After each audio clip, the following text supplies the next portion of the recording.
à la formation Zoomé. Dans cette séance, nous parlerons des disciples et de l'Église. Qu'est-ce qu'un disciple et comment en faites-vous un? Comment enseignez-vous à un disciple de Jésus d'obéir à tous ses commandements? Comment quelqu'un qui a vécu en captivité dans le monde peut-il être équipé et devenir citoyen du royaume de Dieu? Être le disciple de quelqu'un signifie suivre quelqu'un. Donc un disciple est quelqu'un qui suit Dieu.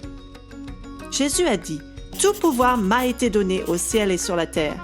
Donc, dans le royaume de Dieu, Jésus est notre roi. Nous sommes ses citoyens, sujets de sa volonté. Ses désirs, buts, intentions, priorités et valeurs sont les plus importants et les meilleurs. Sa parole est la loi. Alors, quelle est la loi du royaume? Qu'a dit Jésus à ses citoyens de faire?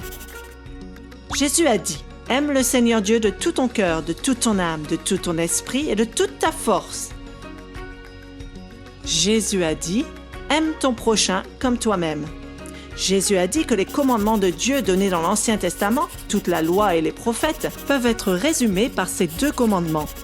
Aimer Dieu et aimer les gens.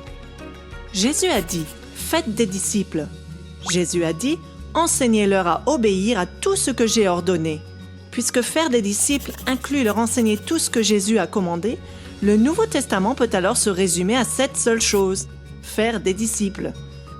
Un disciple est quelqu'un qui suit Jésus et aime Dieu, aime les gens et fait des disciples. Alors, qu'est-ce qu'une église? Peut-être que le mot « église » vous fait penser à un bâtiment, un endroit où vous allez. Mais dans la parole de Dieu, l'église est un ensemble de personnes, un groupe auquel vous appartenez. Le mot « église » est utilisé dans la Bible de 3 manières différentes. L'église universelle, tous les gens qui étaient, sont et seront toujours des disciples de Jésus. L'église régionale, toutes les personnes qui suivent Jésus et vivent dans ou autour d'une certaine région du monde. L'église de maison, tous les gens qui suivent Jésus et se rencontrent là où un ou plusieurs d'entre eux vivent. Ce dernier type d'église est représenté par la famille spirituelle, des disciples de Jésus qui aiment Dieu, aiment les gens et font des disciples et qui se rencontrent localement ensemble. C'est l'église de maison ou l'église simple.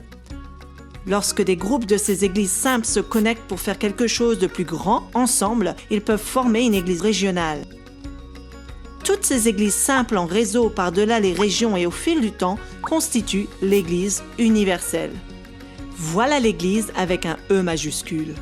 Les églises simples sont des familles spirituelles centrées sur le règne de Jésus. Les églises simples sont des familles spirituelles qui aiment Dieu, aiment les autres et font des disciples qui se multiplient. Certaines églises ont des bâtiments, des programmes, des budgets et du personnel.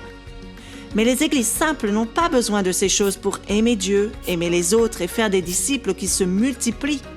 Et puisque tout ce qui est supplémentaire rend une église plus compliquée et plus difficile à multiplier, notre formation laisse le soin des bâtiments et des programmes, des budgets et du personnel à l'église régionale qui se construit à partir de la multiplication d'églises simples. Rappelez-vous, Zoomé signifie levure, un organisme simple, monocellulaire qui se reproduit rapidement. Avec la formation Zoomé, nous allons être comme cette levure, simple et avec la capacité de se multiplier. Mais avant de commencer à se multiplier, sachons sans nul doute ce que Dieu veut reproduire, parce que la multiplication peut être bonne, mais pas toujours. Le cancer se multiplie, et c'est mortel. Alors, comment pouvons-nous reproduire la vie et non la mort? Et comment pouvons-nous nous assurer que nous sommes des disciples qui vaillent la peine d'être reproduits?